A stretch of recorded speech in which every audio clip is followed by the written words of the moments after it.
আমাদের এখানে রাধা গোবিন্দ মন্দির হচ্ছে বাৎসরিক কীর্তন, আর কীর্তন আছে শুধু আর একদিন।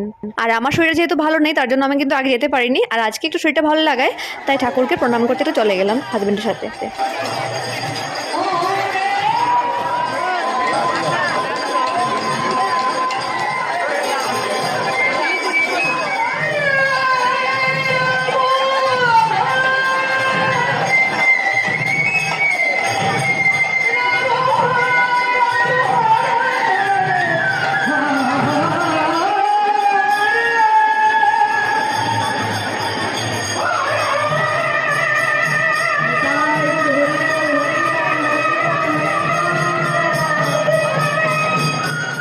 আর কীর্তনে খুব সুন্দর সুন্দর দোকানও বসে, আর আমার খুব কিউট একটা কি রিং পছন্দ হয়, সেটা আমাকে হাজবেন্ড কিনে দেয়। দেখো এখানে ঠাকুরের মূর্তিগুলো কি সুন্দর সুন্দর, খুব ভালো লাগছিল দেখতে। তারপরে একটু ঘুরে ফিরে খেয়ে নিলাম ঘুগনি আর পকোড়া, খেয়ে বাড়ি চলে আসলাম।